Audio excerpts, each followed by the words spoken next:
அப்போ 50 ரூபாய்க்கு வாங்க ஒரு பாயம், மடக்கிறதுக்கு ஒரு முற்றும், அழுவதுக்கு 2 கண்ணும், அல்லேலூயா சொல்றதுக்கு ஒரு வாயும் இருக்கும் அப்படின்னு சொன்னால் எல்லா சகல பிரச்சனைகளும் மாறி போகும். பாருங்க, சங்கீதம் 102:3 வாசிக்க பார்க்கலாம்.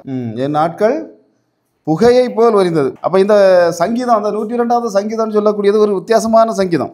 இதை யார் எழுதுனா அப்படின்னு சொன்னால் 2 விதமாக சொல்கிறாங்க. ஒன்று தாவீது எழுதினார்னு சொல்கிறாங்க சில பேர்.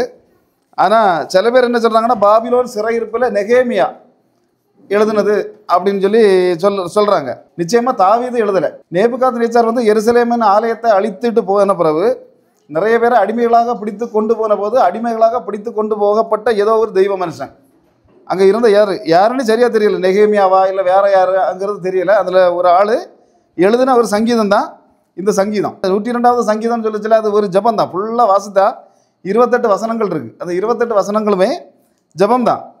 அதில் இந்த பெரிய பெரிய பிரச்சனைகள், இந்த வேதனைகள், துக்கங்கள், பாடுகள், அதை பற்றிலாம் சில வார்த்தைகள் வந்து இந்த வசனங்களில் வாரதை நம்ம அதில் பார்க்க முடியும். அதில் 102வது சங்கீதம் 6-7 வசனங்களில் ஒரு விஷயம் சொல்லப்பட்டிருக்கு. அதை வாசிக்க பார்க்கலாம்.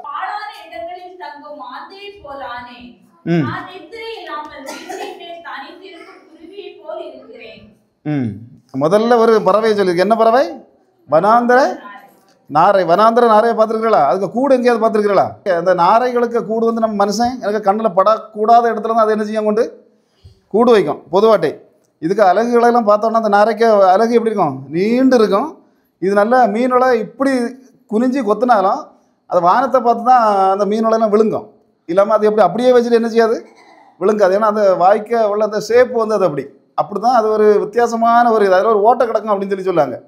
அப்போ அந்த மாதிரி உள்ள ஒரு பறவை அந்த வனாந்தர நாரை. இந்த வனாந்தர நாரை தண்ணி இருந்துன்னா, மீன் கிடந்துன்னா ரொம்ப சந்தோஷமாக இருக்கும். கள்ளத்தனமாக இருந்துட்டு வசமாட்டு கொத்தி பறித்து என்ன செய்யும், அப்போ மீன் நினைக்கும் நமக்காக தான் உபவாசம் போட்டு நாரையக்கா என்ன செய்துட்டு இருக்கா, ஜெபம் பண்ணிட்டு இருக்கான்னு நினைக்கும். ஆனால் இது என்ன செய்யலாம், டக்குனி ஆமாம் கொத்தி கொண்டு போயிடும். அப்படிப்பட்ட இது. ஆனால் வந்து அந்த இடத்துல தண்ணி இல்லை, மீன் இல்லை, ஒன்றும் இல்லைன்னா இது என்ன செய்யும், வேதனையோடு இருக்கும். அப்போ அதில் அப்படி தான் சொல்லியிருக்கு, வனாந்தரத்தில் ஒரு துளி மழையாவது பெய்திராதா, நம்ம வாய்க்குள்ளே நினைக்கிறதுக்கு பெய்திராதான்ட்டு அப்படி ஏக்கத்தோடு காத்திருக்கக்கூடிய ஒரு நாரைக்க வேதனை எப்படி இருக்கோ அந்த அளவு வேதனைப்படு அப்படின்னு சொல்லி அந்த பக்தன் வந்து அதில் சொல்கிறான். 2வது ஒரு பறவையை சொல்கிறான். அது என்ன பறவை? ஆந்தை. ஆந்தைன்னு ஒரு பறவை சொல்கிறான். ஆந்தைக்குடைய விஷயம் என்ன அப்படின்னு பார்த்தா, ராத்திரி தான் ஆந்தை என்ன தெரியும், கண்ணு தெரியும். பகலில் என்ன தெரியாது, தெரியாது. பகலில் அதுக்கு இறை வந்து பக்கத்தில் தான் இருக்கும், கண்ணு தெரியாது. நமக்கு எப்படி இன்னைக்கு அநேக பேருக்கு என்னது, நம்ம ஆசீர்வாதம் வந்து பக்கத்தில் தான் இருக்கும். ஆனால் கண்ணு திறக்கப்படலை. திறக்கப்பட்டாக்கி நம்ம ஆசீர்வாதம் அவ்வளோ நம்ம அதை அனுபவிக்க தொடங்கிறோம். முதல்ல ஆண்டவரை நம்ம கேட்க வேண்டியது என்னது, பக்கத்தில் இருக்கக்கூடிய அந்த ஆந்தை மாதிரி பட்டா பகலில் இருக்கக்கூடிய ஆந்தை பக்கத்தில் இருக்க இறைய கூட அது கண்டுக்கிடாது. அது அரை இறை இருந்தாலும் தெரியாமல் பாம்போல தான் அதில் என்ன செய்யும், இருக்கும். அப்போ பாருங்கள், அந்த மாதிரிப்பட்ட நிலைமை என்ன செய்யணும், நமக்கு முதல்ல மாறணும். இப்போ பகலில் வந்து இது இருக்குன்னு சொன்னால் திடீர்னு இந்த ஆந்தையை வந்து இந்த கழுகோ இல்லை பருந்தோ என்ன சொன்னால் அடித்து தூக்கிட்டு போயிடும். அப்போ இது என்ன செய்யும் அப்படின்னாக்கி, ரொம்ப பயந்து அந்த இடிந்து போன கட்டடங்களுக்குள்ளேயும் இல்லை வனாந்தரத்துக்குள்ளேயும் அந்த கல்லறைகள் இருக்கக்கூடிய இடத்துக்குள்ளேயும் அந்த பால் நிலங்கள் இருக்கக்கூடிய இடத்துலையும் தான் என்ன செய்யும், இது போய் இந்த ஆந்தை வந்து பகல் நேரத்திலே ஒழிக்க வேண்டிய ஒரு சூழ்நிலைக்குள்ளே இது தள்ளப்படும். இன்றைக்கி அநேக தேவ பிள்ளைகள் என்ன செய்யுங்க, பகல் நேரத்திலே மற்றவங்களை பார்த்து பயப்படக்கூடிய ஒரு சூழ்நிலைக்குள்ளே தள்ளப்பட்டிருக்குங்கிறது தான் உண்மை. அதான் பக்தன் பாடுறான், நான் இந்த பகல் நேரத்தில் இருக்கக்கூடிய ஒரு ஆந்தையை போல நான் இருக்கேன் அப்படின்னு சொல்கிறான். 3வது இன்னொரு விஷயம் சொல்கிறான். என்னது, நித்திரை இல்லாமல் வீட்டுக்கு மேலே தனித்திருக்கும். ஆமாம், நித்திரை இல்லாமல் தனித்திருக்கும் குருவின்னா நம்ம எதை சொல்லலாம், நித்திரை இல்லாமல் கூவன்னு சொல்லுவாங்க. பக்கத்தில் கூவை என்ன செய்யும், ராத்திரி கிடந்து அதுவும் உறங்காது, அடுத்தவனே உறங்க. ஆமாம், உடனே ஒரு இறை கொடுத்துருக்க, இல்லைன்னா நம்மளாலும் சொல்லலாம் உடனே சாத்திரம். இந்த இடத்துல ஒரு 10 நாள் ஒரு கூவை இருந்து சத்தம் போட்டுருன்னா அதுக்கு அர்த்தம் என்னது, கடைசியில் எப்படியும் ஒரு ஆள் இந்த இடத்துல சீனு முடியும். அதனால சீனு முடியும் என்ன செய்யுங்க, எங்கள் வீட்டிலலாம் சொல்லியிருக்கு, ஓடி போய் இறஞ்சி விரட்டி இருக்கு அப்படின்னு. ராத்திரி 12 மணிக்கும் 1 மணிக்கும் என்ன செய்வோம், கல்லை தூக்கிட்டு பைசா என்னென்னையாவது ஒரு இறையை கொடுத்து விரட்டிடலாம் அப்படின்ட்டு நம்ம எல்லாம் இறஞ்ச நாட்கள் நிறைய உண்டு. அதுக்கு தெரியும், அதுக்கு வேதனை என்னன்னுட்டு அதுக்கு தான் தெரியும். நமக்கு அது என்னது, ஒரு பெரிய சாத்திரம். அப்படி தானே, ஒரு பூனை குறுக்க சாட்டிட்டுனா ஒரு இடத்துக்கு போகும்போது திடீர்னு ஒரு பூனை குறுக்க சாட்டிட்டுனா என்ன செய்வோம், அந்த இடத்துக்கு உடனே போக தான் செய்வோம். எப்போ போவோம்னா ஒருக்கா வந்து திரும்ப வந்து இருந்துக்கிட்டு ஒரு 10 நிமிஷம் வெயிட் பண்ணிவிட்டு திரும்ப அங்கே போவோம். அப்படி நான் போனால் தான் நமக்கு என்ன செய்யுமா, அந்த நிம்மதி, அந்த காரியம் உண்மையாட்டே நடக்கும் அப்படின்னு உள்ள நம்பிக்கை நமக்கு வரும். அப்போ அப்படிப்பட்ட சாத்திரங்களுக்குள்ள நம்ம மூழ்கி இருக்கோம். நம்ம என்ன செய்வோம், உடனே இந்த குருவி எவ்வளோ வேதனை இருக்குன்னு நமக்கு தெரியாது, என்ன வேதனையில் சத்தம் போடுன்னு நமக்கு தெரியாது. நம்ம கல் எடுத்து ஒரு இறையாவது அதை கொடுத்து விரட்டிட்டு தான் நமக்கு ஒரு நிம்மதி. அப்போ பாருங்கள், தனித்திருக்கிற பறவை இந்த குருவி வந்து யூதர்களுக்கு வீட்டுக்கு மேலேயும் போய் இருக்குமா. ஆனால் யூதர்கள் உடனே கல்லில் பிறகு இறஞ்சாங்கன்னு இல்லை, அதுக்கு வேதனை என்னன்னு யூதர்கள் மனசிலாக்கிடுவாங்க. ஓ, இந்த குருவி அழுவுன்னா இந்த நேரத்தில் அந்த இனத்துக்கு ஏதோ ஒரு வேதனை இருக்குது அப்படிங்கிறத அந்த யூதர்கள் மனசிலாங்க. அப்போ அதனால தான் அந்த பக்தன் தெளிவாக சொல்கிறான், நான் என்ன செய்யேன், யாரும் இல்லாமல் ராத்திரி மேலே இருந்து சத்தம் போடுற குருவியை மாதிரி நான் அப்படியும் சங்கடமாக இருக்கேன், வனாந்திர நாரைய மாதிரி இருக்கேன், பகலில் போய் இருக்கக்கூடிய ஆந்தைய மாதிரி இருக்கேன், யாரும் இல்லாத குருவிய மாதிரி அப்படிங்கிறத சத்தம் போட்டுக்கிட்டே இருக்கேன். ஆண்டவரே, நீர் என்ன செய்யணும், எனக்காக இறங்குன்னு சொல்லலை. அவன் 102:13 வசனத்தில் சொல்லலாம், தேவரீர் எழுந்தருளி சீயோனுக்கு, ஆமாம், எங்கள் வீட்டுக்கு இறங்கும், எங்கள் மாமா வீட்டுக்கு இறங்கும், எங்கள் அத்தை வீட்டுக்கு இறங்கணும் இல்லை, அவன் சொல்லக்கூடிய காரியம்னா சீயோனுக்கு நீர் என்ன செய்யணும், முதல்ல இறங்குவீர் அப்படின்னு சொல்லி அந்த பக்தன் சொல்கிறான். அப்போ சியோன் அப்படின்னா இப்போ பரலோகத்திலையும் சியோனுங்கிற ஒரு வாசஸ்தலம் இருக்குது. ஆனால் பூமியில் முதல்ல சியோன் என்று சொல்லப்பட்டது எது அப்படின்னா எருசலேம் மலை. அதை தான் சியோன் அப்படின்னு சொன்னாங்க. அதை தாவீது நகரம்னையும் அழைக்கப்பட்டது. அது தாவீது நகரம்னா தாவீது எப்போ போய் அதை பிடிச்சாரோ அந்த நாட்கள் தொட்டு அதுக்கு பிறகு எல்லா காலங்களையும் அது தாவீது நகரம் தான் அது அறியப்பட்டது. 2 சாமுவேல் 5:6 நம்ம எடுத்து பார்த்தோம்னா எபூசியர் மேலே, எபூசியர்கள் தான் அந்த இடத்துல இருக்கிறாங்க முதல்ல. இதில் இந்த இடத்துல அந்த இடத்த போய் இவன் தாவீது பிடிக்க போகிறான். பிடிக்க போகும்போது அங்கே இருக்கவங்க இவரை பரியாசம் பண்ணுறாங்க, எப்படி ஒன்றை ஜெயிக்கிறதுக்கு குருடனும் ஜப்பானியும் போதும், நீ போய் அங்கே போய் வம்பா மாட்டிக்கிடாதுன்னு சொன்ன உடனே இவன் உடனே ஒரு வார்த்தை தாவீது சொல்கிறாரு, என்னன்னாகி இந்த குருடனையும் ஜப்பானியும் எவன் தோக்கடிக்கிறானோ அவன் தான் இந்த டீமுக்கு தலைவனாக இருப்பான். அப்படி ஒரு வார்த்தை சொன்னதுனால குருடனையும் ஜப்பானியும் கடைசி வரைக்கும் என்ன செய்ய மாட்டாங்க, ஆலயத்துக்குள்ளேயும் ஏற்ற மாட்டாங்க, அந்த கோட்டைக்குள்ளேயும் ஏற்ற மாட்டாங்க, வீடுகள்லையும் இவங்க ஏற்ற மாட்டாங்க. அப்படி ஒரு சூழ்நிலைக்குள்ளே அந்த குருடனும் ஜப்பானி தள்ளப்பட்டாங்க. ஆனாலும் தாவீது போய் எபூசியரை ஜெயித்தான்னு 2 சாமுவேல் 5:7 போட்டிருக்கு. அந்த ஜெயித்ததுனால அந்த சியோன் என்று சொல்லப்படக்கூடியது தாவீது நகரம் என்று அழைக்கப்பட்டது அப்படின்னு வேதாகமத்தில் அதுக்கப்புறம் பார்த்தா அதில் தான் சாலமோன் நினைச்சார் ஆலயத்தை கட்டினார். அந்த இடத்த தான் அவன் கேட்குறான், சியோனுக்கு என்ன செய்யும், நீர் இறங்கும்னு சொல்லியது மட்டும் இல்லை, அடுத்த கீழே உள்ள வசனங்களை வாசித்தா தெரியும், அதற்கான நேரம் வந்தது.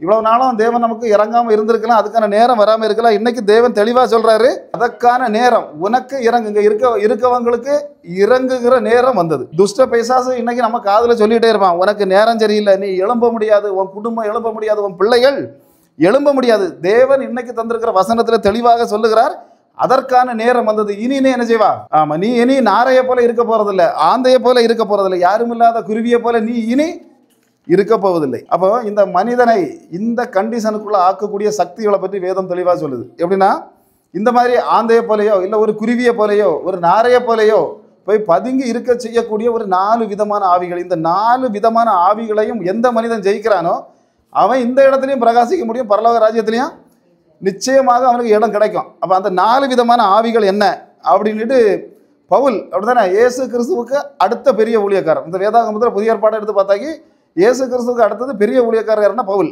அந்த பவுல் தெளிவாக எபேசியர் 6:12 ஒரு 4 விதமான ஆவிகளை தெளிவாக சொல்கிறார். அந்த வசனத்தை போல வேதாகமத்தில் எந்த வசனமுமே 4 விதமான ஆவிகளையும் சுட்டி காட்டுகிற வசனம் வேதாகமத்தில் எங்கேயுமே இல்லை. இயேசு கிறிஸ்து கூட இப்படி 4 வசனங்களை 4 விதமான ஆவிகளை பிரித்து சொன்ன வசனம் எங்கேயுமே இயேசுவும் சொல்லலை. பவுல் சொல்கிறாரு தெளிவாக 4 துரைத்தனங்களின் ஆவி, அதிகாரங்களின் ஆவி, பிரபஞ்சத்தின் அந்தகாரத்தின் ஆவி, வான மண்டலங்களின் பொல்லாத ஆவி. அதில் என்ன ஒன்று சொல்லியிருக்கு, அதில் என்னன்னா மனிதனோடு உனக்கு போராட்டம் இல்லை, யாரோட தான் போராட்டம் இருக்குது. அப்போ தெளிவாக அதில் சொல்லப்பட்டிருக்கு, சாத்தானிய கோட்டை, சாத்தானிய ராஜ்யம் என்பது 4 விதமான ஆவிகளாக மனிதனுக்கு முன்னாக போராடுகிறது அப்படின்னு தான் நம்ம வேதம் தெளிவாக சொல்லுது. வான மண்டலத்தில் இவைகள் போராடி கொண்டு இருக்கிறது அப்படின்னும் வேதாகம் சொல்லுது. அதில் என்னொன்றுனா மாம்சத்தோடும் இரத்தத்தோடும் நமக்கு என்னதில்லை, போராட்டம் இல்லை. அப்படின்னா இப்போ பாருங்கள், காலையில் 7 மணிக்கு புறப்பட்டு போகக்கூடிய ஒரு புருஷன் ராத்திரி 10 மணிக்கு பம்போல வருவான், அப்படி தானே பஸ் ஏறி வருவான்.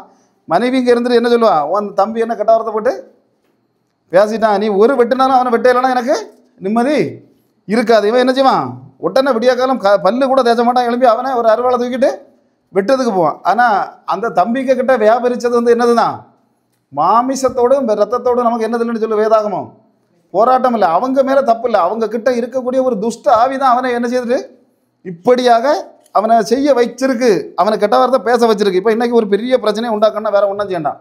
காலையில் 4 மணிக்கு போல் ஒரு எலுமிச்சம்பழத்தை எடுத்து கொண்டு போய் ஒரு வீட்டுக்கு வாசலில் வச்சுட்டு போயிட்டான்னா ஒன்றும் செய்யண்டா, அப்படி தானே, சும்மா வச்சுட்டு போயிட்டா போதும். இது வச்சது யார் தான் இருந்துடும், பக்கத்து வீட்டுக்காரன் வச்சுட்டான். நம்ம எங்கே இருந்தோ கொண்டு வச்சுட்டு போயிட்டாலும் அது எதிர்த்த வீட்டுக்காரன் வச்சுட்டான், இவன் எனக்கு சேவனை செய்து வச்சுட்டான், இப்படி சொல்லி அதுக்கப்புறம் ஜென்மத்துக்கு 2 வீட்டுக்கும் பகையை உண்டாக்குறதுக்கு ஒரே ஒரு எலுமிச்சம்பழம் போதும். இன்னைக்கு அதுதான் இந்த உலகத்தில் இப்போ நடந்துகிட்டு இருக்கக்கூடிய சக்தி. இதெல்லாம் என்னன்னா மாமிசத்தோடு என்னதில்லை, போராட்டம். நம்ம மனிதனுக்கு மனிதன் நம்ம போராடுறதுனால எந்த வித யூஸும் இல்லை. இந்த இதுக்கு எதிராக பக்கத்து வீட்டுக்காரனுக்கு மேலே எந்த ஆவி வியாபரித்திருக்கிறது அதை நமக்கு முதல்ல தெளிவாக புரியணும். அது தெரியணும்னா நம்ம மேலே எந்த ஆவி இருக்குன்னு முதல்ல தெரியணும். நம்ம மேலே இருக்க ஆவியும் சரி, அந்த பக்கத்து வீட்டுக்காரனுக்கு எதிர்த்த வீட்டுக்காரனுக்கு ஆவியும் என்ன ஆவிங்கிறத நம்ம தெரிஞ்சுக்கிட்டோன்னா அதற்கு எதிராக நம்ம ஜெபம் பண்ணும்போது என்னது உண்டு? விடுதலை உண்டு. இதில் சில ஒவ்வொரு தனித்தனியாக நம்ம பார்க்கும்போது முதல் உள்ள துரைத்தனத்தின் ஆவி. அப்போ துரைத்தனத்தின் ஆவின்னு நம்ம சொல்லும்போது அதில் உள்ள விளக்கங்களை நம்ம பார்த்தா அப்போஸ்தலர் 7:47-48 ஒரு விஷயம் அங்கே சொல்ல வாசிங்க. அதில் என்ன சொல்லியிருக்கு? சாலமோன் ஆலயம் கட்டினார், ஆனாலும் உன்னதமானவர் தேவன் என்ன செய்ய மாட்டார் அங்கே வாசம். இதை கட்ட முதல்ல ஆலயத்தை கட்ட சொன்னது யார்? தேவன் தான் கட்ட சொன்னார். தேவன் தான் கட்ட சொன்னார். ஆனால் தாவீதுகிட்ட என்ன சொன்னார் அப்படின்னா, உன் கையெல்லாம் ரத்தமாக இருக்குது அப்படிதானே, உன் கையெல்லாம் ரத்தக்கரை, நீ போருக்கு போய் சண்டைக்கு போய் அவனுக்கு அடுத்தவன் குடும்பத்தை கெடுத்து ஒன்னக்க குடும்பத்தை கெடுத்து இந்த மாதிரிப்பட்ட காரியங்களை நீ செய்திருக்கிறதுனால நீ என்ன செய்யப்படாது? ஆலயத்தை கட்டப்படாதானே. உன் மகன் அவன் வந்து ரத்தக்கரை உள்ளவன் இல்லை, அதனால நீ அவனை என்ன செய்யணும்? ஆலயத்தை கட்டக்கு சாதனங்கள் அவ்வளோதையும் நீ என்ன செய், ரெடி பண்ணி கொடு அப்படின்னு சொல்லி ஆண்டவர் சொல்லி அவன் என்ன செய்கிறான்? ஆலயத்தை கட்டுறான். அதுவும் இந்த இடத்துல தான் கட்டணும். எங்கள் ஆபிரகாம் கொண்டு தன்னுடைய மகனை பலி கொடுக்க போனால் அதே மோரியா மலைக்கு மேலே தான் யார் ஆலயம் கட்டணும்னு சொன்னார்? சாலமோன் ஆலயத்தை கட்டணும் அப்படின்னு சொல்லி லட்சக்கணக்கான ஆடு மாடுகள் பலி கொடுக்கப்பட்டு கெட்டப்பட்ட ஆலயம் தான் எந்த ஆலயம்? இந்த சாலமோன் கட்டின ஆலயம். வேதாகமத்தில் முதல் ஆலயம்னு சொல்லப்படக்கூடிய இந்த ஆலயம். ஆனால் முதல்ல இந்த வேதாகமத்திலே முதல் இரத்த சாட்சி, அந்த புதிய ஏற்பாட்டில் முதல் இரத்த சாட்சி யார்? ஸ்தேவான் தான் முதல் இரத்த சாட்சி. இந்த இரத்த சாட்சியாக மரித்த அந்த ஸ்தேவானுக்கு தேவன் தெளிவாக வெளிப்படுத்தி கொடுக்குறாரு. என்ன செய்ய மாட்டேன்? சாலமோன் கட்டின ஆலயம் இருந்தாலும் சரி, அவன் அப்பம் கட்டின ஆலயமாக இருந்தாலும் சரி, மனித கைகளால் கட்டக்கூடிய ஆலயத்துக்குள்ள நான் என்ன செய்ய மாட்டேன்? வாசமாக இருக்க மாட்டேன். முதல் இரத்த சாட்சியை தெளிவாக எடுத்து சொல்கிறாரு. இந்த மாதிரி மனுஷன் கட்டக்கூடிய இதில் நான் இருக்க மாட்டேன். அதாவது 4 சுவருக்குள்ள 4 கல்லுகளுக்குள்ள ஒதுங்குகிற தெய்வம் அல்ல நம்ம பிரசங்கிக்கிற தெய்வம். இயேசுங்கிற தெய்வம் ஒரு நாளும் 4 சுவருக்கு உள்ள ஒதுங்குகிற தெய்வம் இல்லை. அதுக்கு எவ்வளவு எவிடன்ஸ் வேணாலும் வேதாகமத்திலேருந்து நம்ம எடுக்க முடியும். அதனால தான் சொல்கிறது, நீ சும்மா ஆலயத்தில் போய் நான் பூ வச்சேன், உள்ளே இருக்க சிலைகளுக்கு நான் சாரியை மாற்றி விட்டேன், இல்லை 4 மெழுகுதிரிய சரி சாம்பிராணியை கொளுத்தினேன், இதனால நான் பரலோகத்துக்கு போயிடுவேன், ரொம்ப ஆலயத்தில் நான் இதெல்லாம் செய்திருக்கிறேன்னு சொன்னால் ஆண்டவர் என்ன சொல்வார் கடைசி காலத்தில்?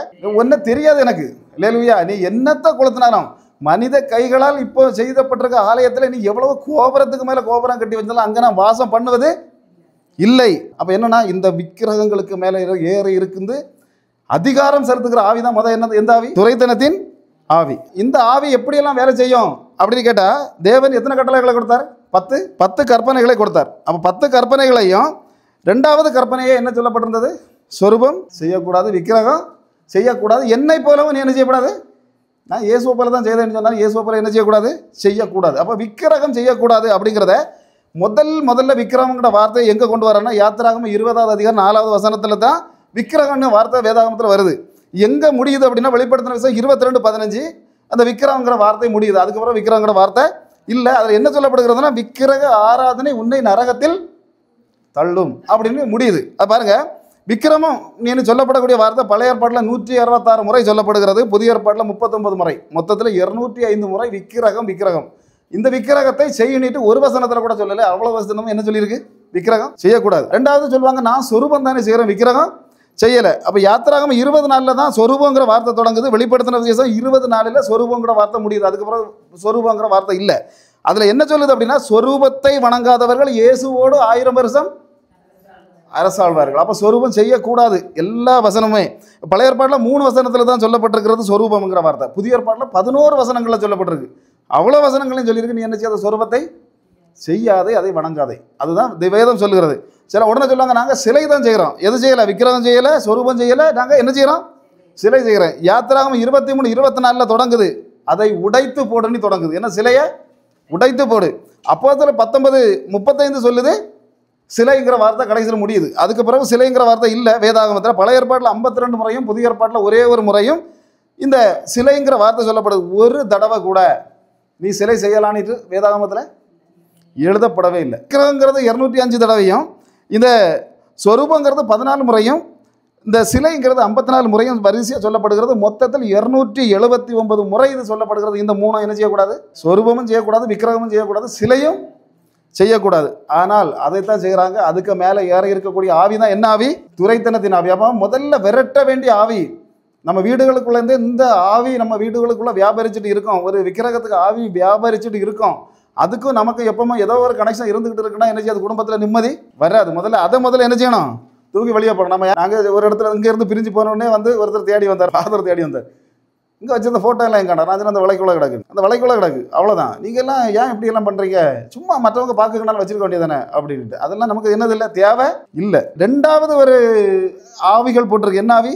அதிகாரங்களின் ஆவி. அதிகாரங்களின் ஆவி. அப்போ அதிகாரங்களின் ஆவி எங்கே செயல்படுகிறது அப்படின்னு சொன்னால், மந்திரவாதிகள், பில்லி சூனியர்கள், மரித்தவரோடு பேசுபவர்கள். இன்றைக்கி மரித்தவரோட பேசுகிறாங்களா? அநேக பேர் சுடுகாடுகளில் நம்ம கன்னியாகுமரி மாவட்டத்தில் மரித்தவரோடு பேசுகிற ஆவிகள் இருக்கிறாங்க. சில ஜபிக்கிறவர்களும் இந்த ஆவியை கொண்டு இருக்கிறாங்க. அது எப்படி ஜபிக்கிறவங்க கொண்டு இருக்கிறாங்க அப்படின்னு கேட்டால், ஜபிச்சு புனிதர்கள் ஆராதனையில் இருக்கிறவங்க அது ஒரு ரெண்டாவது விஷயம். ஜபிச்சு நூல் கொடுத்து விடுவாங்க, பத்திரிகைகளை கையில் கட்டு, அருணாக்காரை அவுத்துட்டு இந்த காரை கட்டுன்னு கொடுத்து விடுவாங்க. என்னத்துக்கு? இதில் ஆமாம், ஜபிச்சு கொடுத்து விடுற ஒரு ஆவி. அப்போ இந்த மாதிரிப்பட்ட ஆளுகளுக்கு மேலே வியாபரிக்கிற ஆவியா என்ன ஆவி தான்? அதிகாரங்களின் ஆவி. ஏன்னா ஒரு மந்திரவாதி கொஞ்ச நாளைக்கு முன்னே தான் ஆரல்வாய்மொழி பக்கத்தில் ஒரு ரீகெல்லாம் படிச்சிருப்பேன், ஒரு 10-20 வருஷத்துக்கு முன்னாடி பேப்பரில் அழகாக போட்டது. தரிச்சம்பிள்ளை மந்திரவாதி கேட்டான், எனக்கு உங்கள் வீட்டில் யார் அண்ணியார் கர்ப்பமாக இருக்கிறா, 9வது மாதம், அண்ணன் எங்கே இருக்கான், வெளிநாட்டில் இருக்கான். மந்திரவாதி வந்து குழந்தை நாட்டை கேட்குறான், எனக்கு என்ன செய்யணும், ஒரு எவ்வளோ ரூபா வேணாலும் தரேன், தரிச்சம்பிள்ளை வேணும். என்ன செய்துட்டான், அண்ணியை உறங்கிட்டு இருக்கும்போது குடலை கீறி என்ன செய்தான், பிள்ளை எடுத்துக்கொண்டு அவன்கிட்ட கொடுத்துட்டான். போலீஸ் விடாது, அப்படி தானே? அதனால் நடந்த சம்பவம் என்ன நடந்தது?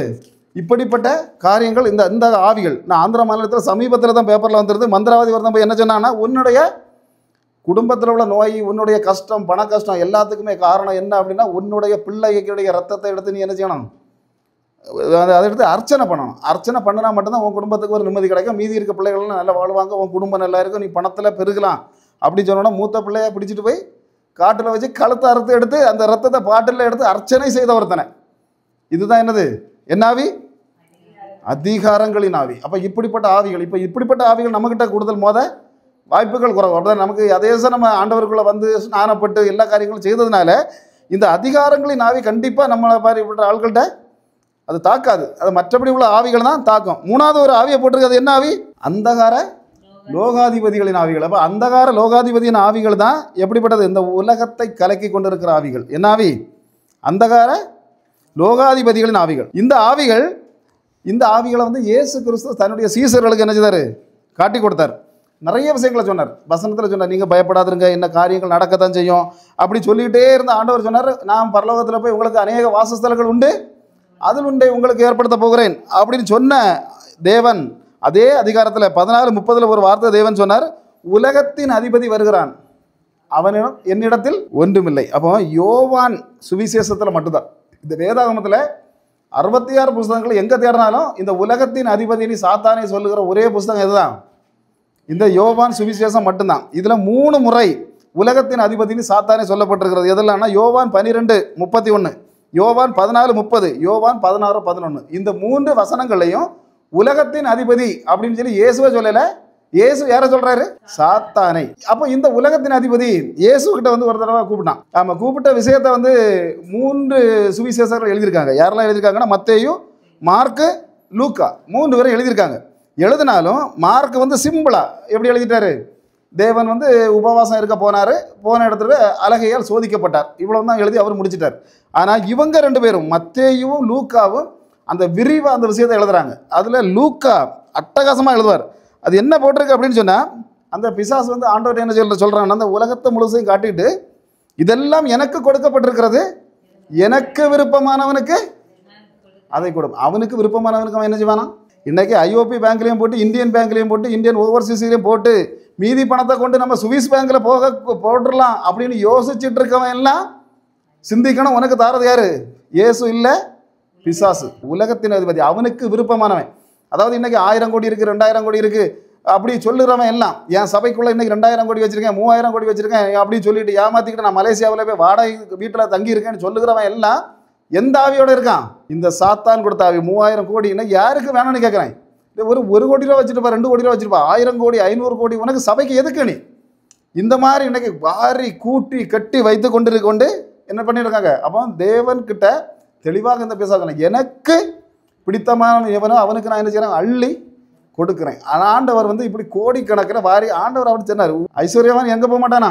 ஆமாம், ஊசியின் காதில் ஒட்டகம் நுழைவதை பார்க்கலாம் தேவன் சொன்னார். ஆனால் பிசாசு சொல்கிறான், எனக்கு விருப்பமானவனுக்கு என்ன செய்வேன்?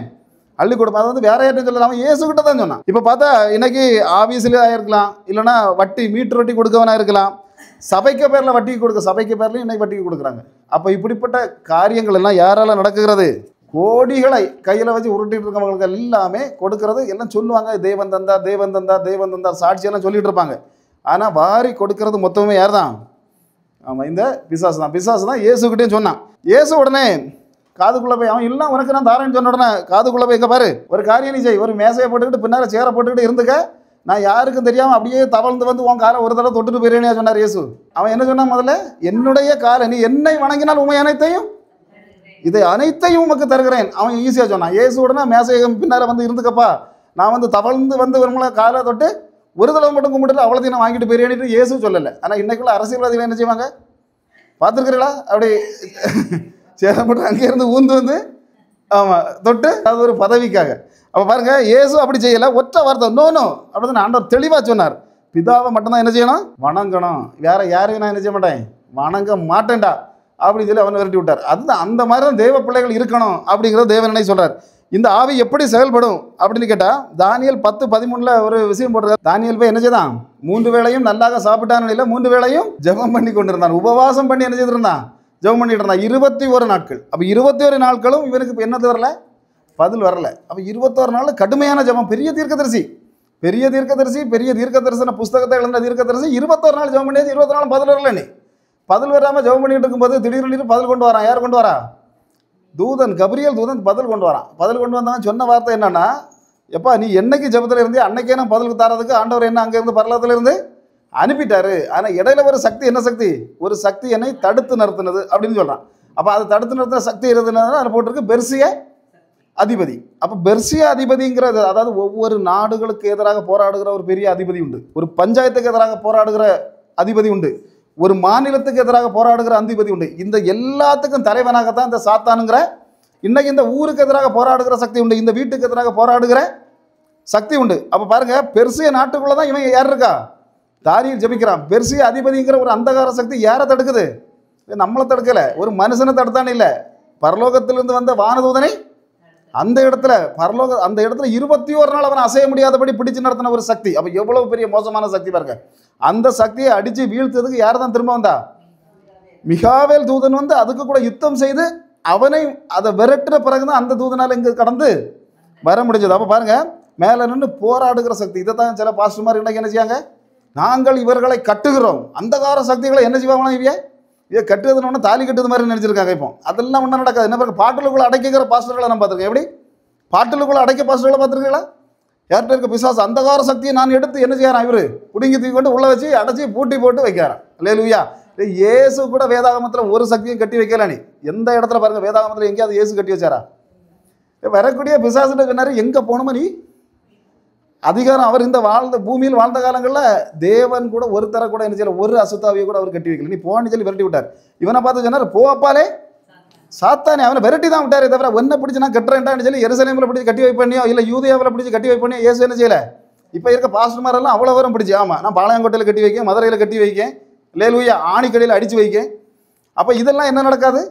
இதெல்லாம் வந்து இந்த பிசாசு வந்து இந்த பாஸ்டர்மாருக்கு மேலே என்ன செய்யுது?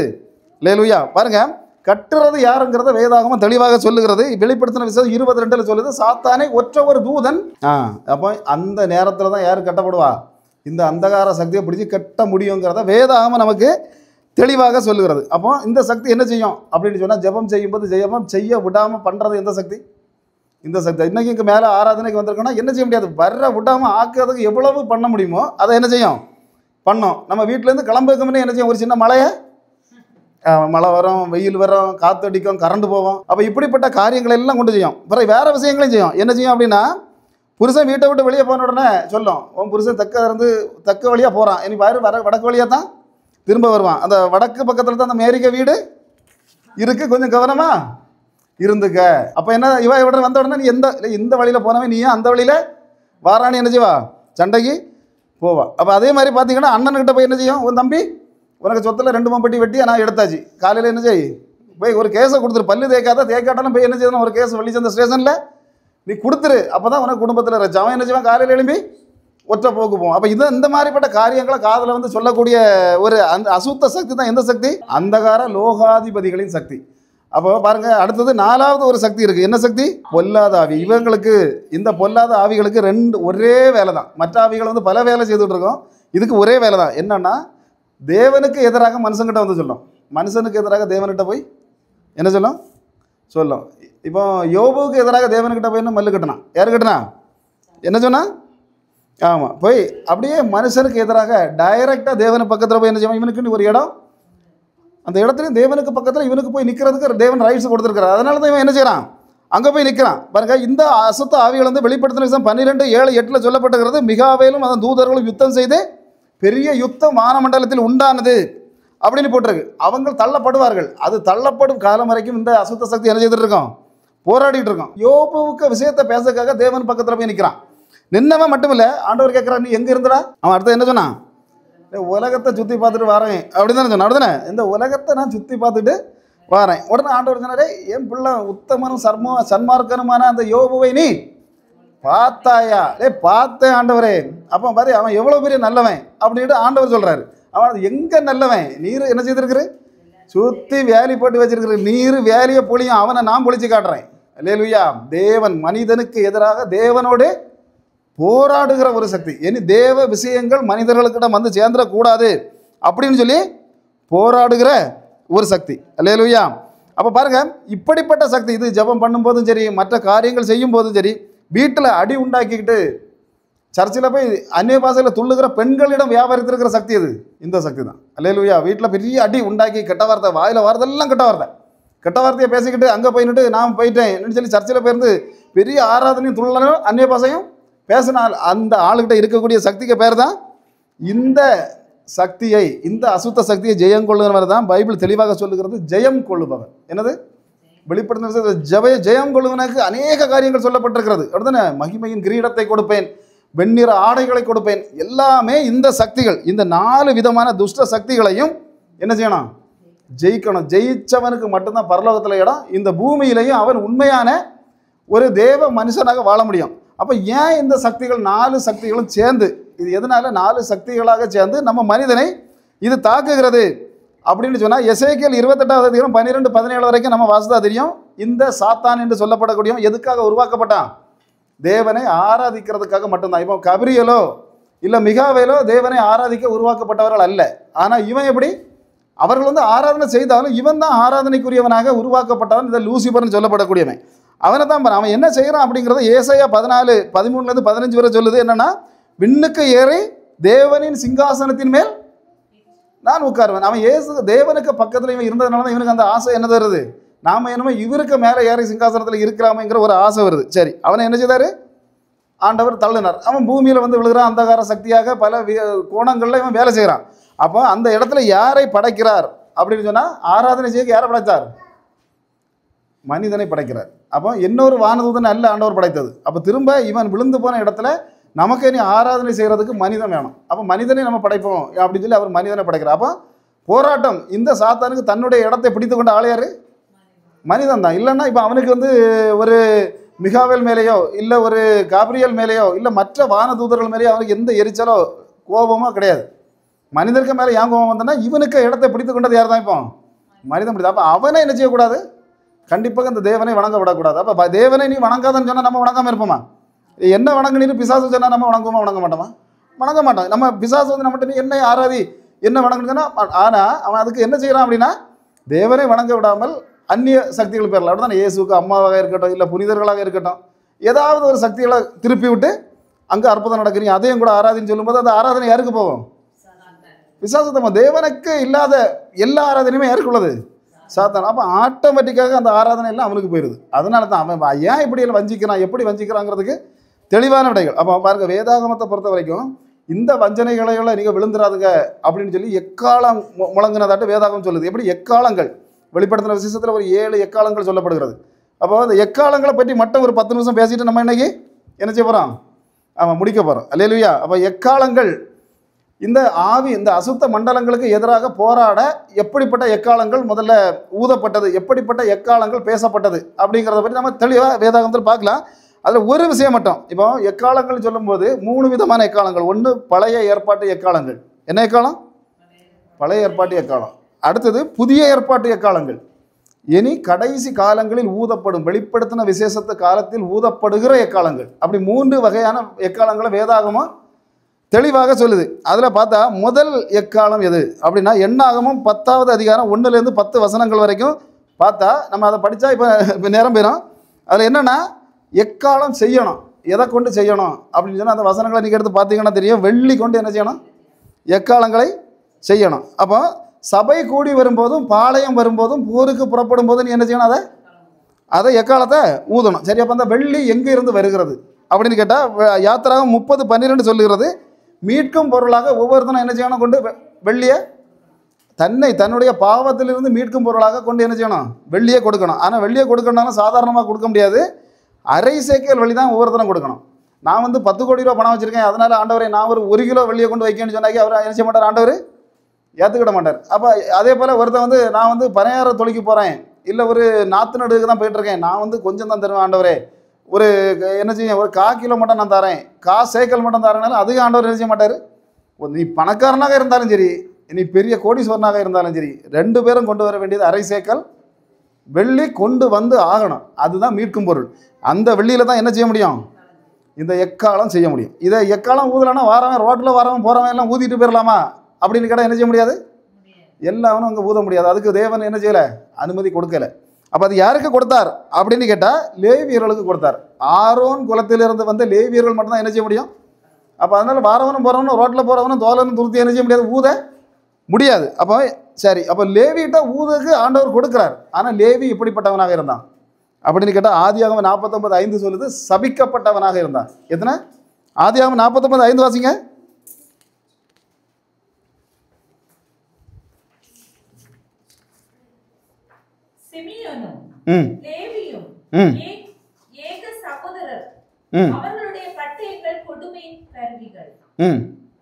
அவ்வளோதான் கொடுங்க.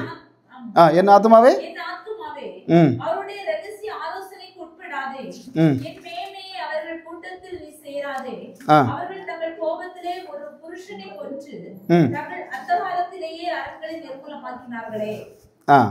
அது என்ன சொல்லியிருக்கு? அது எப்போ சொல்லுறான் அப்படின்னு சொன்னால் பிள்ளைகளை என்ன செய்கிறாரு?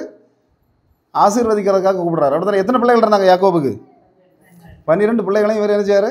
ஆசீர்வதிக்கிறதுக்காக கூப்பிடுறாரு. இன்றைக்கி அப்பன் ஆசீர்வதிக்கணும் அப்படின்னு சொன்னால் அப்பன் வீட்டை கடந்து சாகணும். அப்படி தானே? தெருவில் கடந்து சாத்தா ஆசீர்வதிப்பாரா?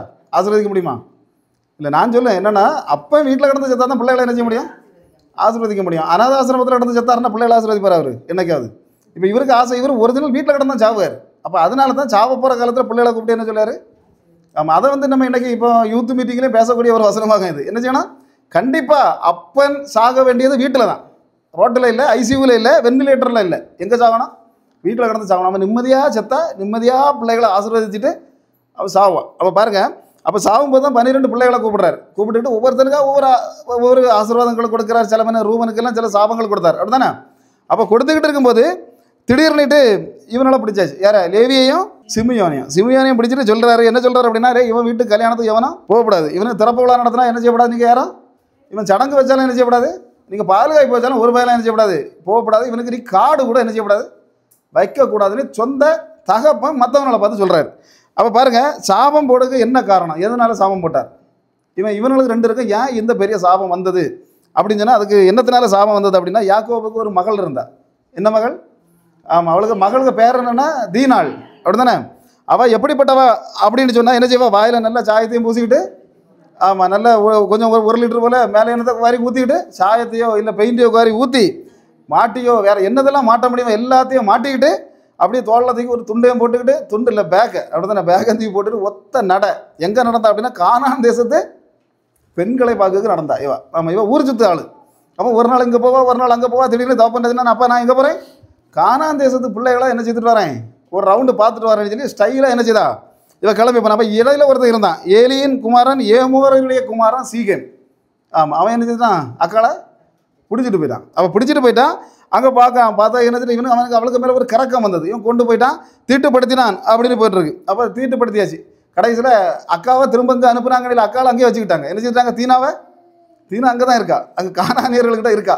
இருக்கும்போது அங்கேருந்து ஒரு குரூப் வந்து யார்கிட்ட கேட்குது, யாக்கோபிட்ட கேட்குது, நாங்கள் இன்னும் இடத்துலேருந்து நாங்கள் வரோம் அப்படின்னா இவர் சொல்கிறாரு, என் பிள்ளையும் அங்கே தானே வந்தான்னாரு. என்ன சொன்னார்? என் பிள்ளையும் அவளுக்கு கதையை பேசுறது தான் நாங்கள் வந்திருக்கோம். இப்போ அப்போ வந்த உடனே பேசினப்போ என்ன விஷயம், என்ன விஷயம்னா அவளை எங்களுக்கு கல்யாணம் பண்ணி தரணும். அல்லேலூயா.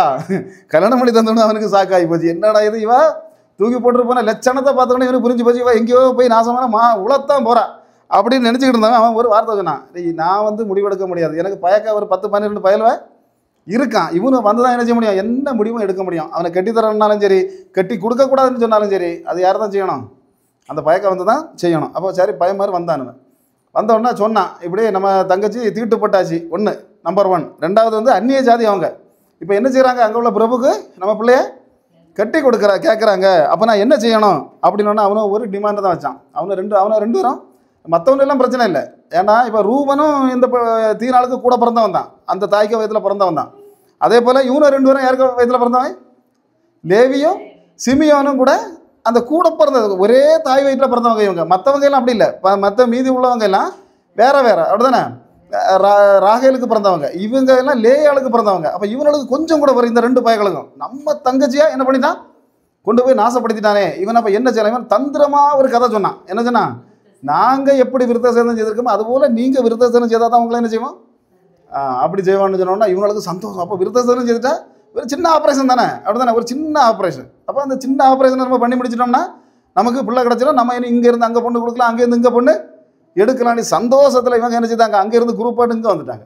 வந்து என்ன செய்தாங்க, இங்கே வச்சு தானே இன்றைக்கி என்ன செய்ய ஆப்ரேஷனை பண்ணுங்கன்னியாச்சு. இப்போ எல்லாரும் என்ன செஞ்சுட்டான், ஆப்ரேஷன் பண்ணிவிட்டு நல்ல பிரியாணியும் சிக்கன் இறைச்சியும் புரோட்டாயும் சாப்பிட்டுக்கிட்டு மறந்து படுத்து கிடந்தான். அப்போ படுத்து கிடக்கும்போது தான் இவன் பக்கத்தில் நின்றுட்டு லேவி யார்கிட்ட சொன்னான், மற்றவன் என்ன செய்துட்டான், நம்ம தங்கச்சியை நாசப்படுத்துறது மட்டும் இல்லை, நம்ம வீட்டில் உள்ள புரோட்டாயும் சப்பாத்தியும் தின்னுக்கிட்டு மறந்து கிடக்கான். இவனோட கை காரியம் செய்யாமல் என்ன செய்யக்கூடாது, நம்ம விடப்படாது. அப்போ என்ன நினச்சிக்கிட்டு இருந்தான், விருத்த சேதனம் முடிஞ்சோன்னா பிள்ளை அவனுக்கு கல்யாணம் பண்ணி கொடுப்பார் போல இருக்குன்னுட்டு அப்பா நினச்சிட்டு இருந்தார். ஆனால் இவனை என்ன செய்தான், காவல் இருந்தான். 3ஆவது நாள் தான் யாருக்கு வலி வரும், ஆப்ரேஷன் பண்ண 3ஆவது நாள் தான். ஆமாம், ஆஸ்பத்திரியில் மட்டும் நான் பிரகாசமாமி வச்சுருந்தேன், 18ஆவது நாள் வலி தான் என்ன செய்ய முடியாது, தாங்காது. அல்லேலூயா. அது தெரியும் நமக்கெல்லாம். அதுக்கு ஆஸ்பத்திரி ஆப்ரேஷன் பண்ண போன உடனே கொஞ்சம் ஒரு முடிவுக்கு வந்துட்டோம். ஏன்னா அந்த வலிகளை திரும்ப என்னப்போ என்ன செய்ய முடியாது, தாங்கக்கூடிய சக்தி இருக்காது. அப்படி நிறைய பேரை நம்ம பார்த்துருக்கோம். இந்த விழுந்து கடைசி நேரத்தில் ஆப்ரேஷன் பண்ணிட்டாலே அது கதை, அதுக்கப்புறம் எழும்பது கஷ்டம் தான்.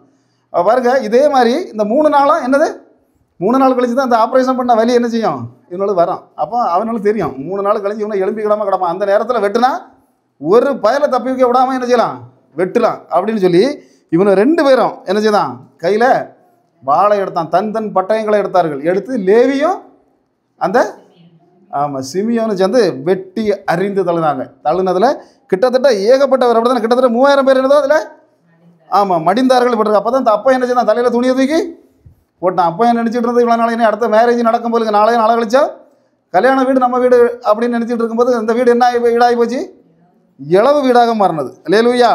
அப்போ இளவு வீடாக மாறினதுனால தான் இப்போ சாபம், மற்றவங்களுக்கெல்லாம் ஆசீர்வாதம் கொடுக்கும்போது இந்த 2 பயங்களுக்கும் சாபத்தை கொடுத்தான். அல்லேலூயா. இவனுக்கு வீட்டுக்கு யாரும் என்ன செய்யாதுங்க, இவனும் இப்படி தான் நம்ம வச்சு கழுத்தை அறுக்குகிற ஒரு கூட்டம்.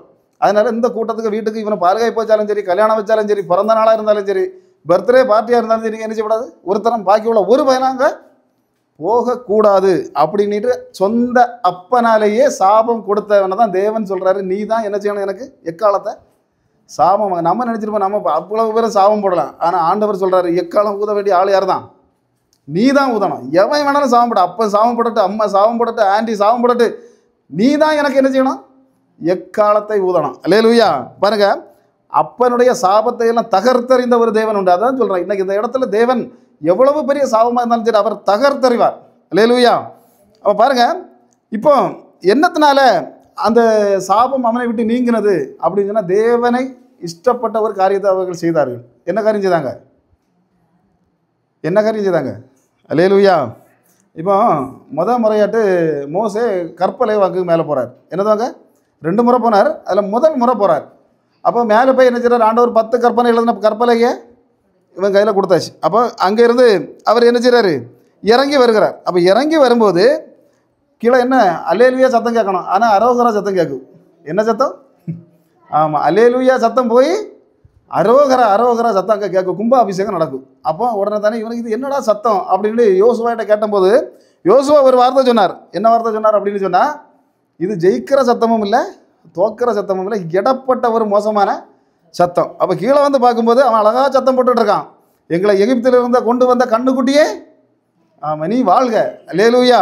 அதுக்கு அடுத்தது என்னது, சமுத்திரத்திலிருந்து சமுத்திரத்தை பிளந்து கொண்டு வந்த கண்ணுக்குட்டியே நீ வாழ்க. தோளில் தூக்கி வச்சுட்டு தான் இதெல்லாம் சொல்லலாம் பாருங்க. தெய்வத்துக்கு என்னது 4 காலம் ஒரு வானம், தெய்வத்துக்கு என்னைக்கு 4 காலம் ஒரு வாரம் இருக்குமா? இந்த தெய்வத்தை தூக்கி தோளில் வச்சுட்டு இருக்கான். இப்போ அவன் தோளில் வச்சுட்டு வரான் கற்பலகையை. கற்பலகையில் எழுதியிருக்க முதல் எழுத்து என்னது, என்னை அன்றி வேறு தெய்வம். 2வது எழுத்து என்னது, விக்கிரகத்தை. முதல் எழுத்து என்னை அன்றி ஒரு தெய்வம் இருக்கப்படாது. 2வது எழுத்து நீ விக்கிரகத்தை கொண்டு பண்ணாது. 2ஐயும் தான் அவன் செய்யான் கீழே எடுக்கவன், அல்லேலூயா. பாக்கி 10ஐயும் கூட அவர் பார்க்கல. முதல்ல என்னதை சொல்லியிருந்தாரோ அந்த 2ஐயும் தான் இவனை கீழே கிடந்துட்டு அரோகர அரோகரான்னு சத்தமே போட்டு கண்ணுக்குட்டியே நீதி சொல்லி கும்பாபிஷேகம் நடத்துகிறான். அப்போ இதை பார்த்தோன்னா மோசம் என்ன தான், இனி இதுக்கு அவசியம் இல்லை, தோளில் இருக்க கற்பலைக்கு அவசியம் இல்லை. இந்த பயக்க இனி இந்த அரோகரா கூட்டத்திலேயே போயிட்டு அப்படின்னு சொல்லி கையில் இருந்ததை தூக்கி தரையில் அடித்து அது ஆண்டவராக தந்தாருங்கிற ஒரு எண்ணம் இவனுக்கு என்னது இல்லை, அடித்து தூளாக்கிட்டான். அப்போ சரி உடச்சி போட்டது மட்டும் இல்லை, உடச்சி போட்டுட்டு சொன்னால் இல்லை இந்த பயக்களை வெட்டுறதுக்கு தேவனுடைய பக்கத்தில் நிற்கிறவன் இவன் எல்லாம் நிற்கான, நீ என்ன செய், இந்த பக்கம் மாறிவான்னு கேட்டான். அப்போ மாறிவான்னு சொன்ன உடனே ரூபன் வருவான்னு நினச்சான், அப்படி தானே. அதுக்கு பிறகு நிறைய பேர் யோசேப்புக்கு கோத்திரங்களை சார்ந்தவங்க இவனை எவனாவது வருவான் அப்படின்னு நினச்சா ஒரு பயக்கலம் வரல. வந்த ஆள் யார், ஏற்கனவே தவப்பன்கிட்ட சாபத்தை வாங்கி வச்சிருந்த லேவியும் சிமியோனும் வந்து பாஸ்டர் நாங்கள் நிற்கும் பாஸ்டர். எப்படி, ஆமாம் மோசே பாஸ்டர்கிட்ட ஒற்றை வார்த்தை தான் சொன்னாங்க, பாஸ்டர் எவனை வெட்டணுன்னாலும் ஆண்டவருக்காக வெட்டுறதுக்கு நாங்கள் ரெடி அப்படின்னு சொல்லி சாபத்தை வாங்கின 2 பேரும் இறங்கி நின்று அத்தனை பேரையும் வெட்டினாங்க. வெட்டில 3000 ஒரே நாளில் வெட்டி அறிஞ்சு தரனாங்க. ஆண்டவர் சொன்னார், இனி எக்காலம் ஊதுறது இவன் மட்டும்தான், லேலூயா. இனி இவன் வேலைக்கு போகாமல் என்ன செய்யலாம், லேவி வேலைக்கு பாக்கி உள்ள 10 கோத்திரத்துக்காரனும் வேலை செய்யணும், அப்படிதானே. 10 வாழை மரம் நட்டு 10 வாழையும் கொலை போட்டால் ஒரு கொலையை கொண்டு என்ன செய்யணும், லேவிட்ட கொடுத்துடணும். அப்போ 10 கோத்திரமும் எத்தனை போடும், 100 கொலை வந்துன்னா 11 கொலையாக இருக்குது லேவிக்கு. இவன் என்ன வேலையை ஒன்றும் செய்யணும், வீட்டில் இருந்து சாப்பிடணும், லேலூயா. அப்போ என்ன சொல்லுது வேதம் அப்படின்னு சொன்னால், கர்த்தருக்காக மாறி நின்னவன் இருந்து சாப்பிடுவான்னு சொல்லுது, லேலூயா. அப்போ பாருங்கள், அதனால தான் அப்போ மாறி நிற்கக்கூடிய சகோதரிகளுக்கு இன்னைக்கு அவங்க குடும்பங்களுக்கு வாழ்க்கை உண்டு. இப்போ ஜபிக்கிற ஒரு பெண்ணின் வயிற்றில் தான் தீர்க்கதரிசி பிள்ளை பிறப்பான், லேலூயா. அது உண்மை. வேதாகமத்தின்படி எந்த பெண் ஜபிக்கிறாளோ அவளுக்கு பிறக்கக்கூடிய பிள்ளை கண்டிப்பாக தீர்க்கது, அவங்க தலைமுறைகள் ஆசீர்வதிக்கப்படும் அப்படின்னு தான் வேதம் சொல்லுது. பாருங்கள், அன்னாள் ஜபித்தாள், பிறந்த பிள்ளையாரு தீர்க்கதரிசி பிறந்தான், லேலூயா.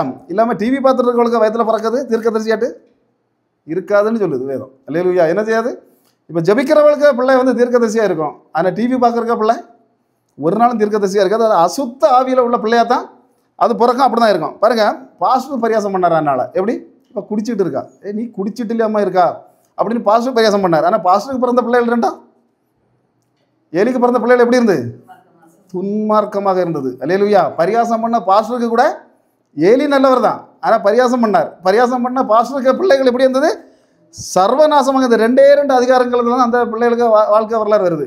வேதாகமம் முழுவதும் அழுது கண்ணீர் விட்ட அன்னாளுடைய பிள்ளையாகிய சாமுவேலுக்கு பேர் 66 புத்தகங்களே உண்டு.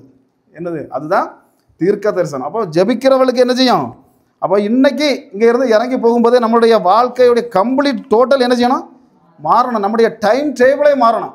ஜபிக்கணும், நம்ம பிள்ளைகளுக்காக நம்ம என்ன செய்யணும், ஜபிக்கணும். தெளிவாக ஆண்டவர் சொல்ல, லேவி நீ என்ன செய், எக்காலத்தை ஊது, அல்லேலூயா.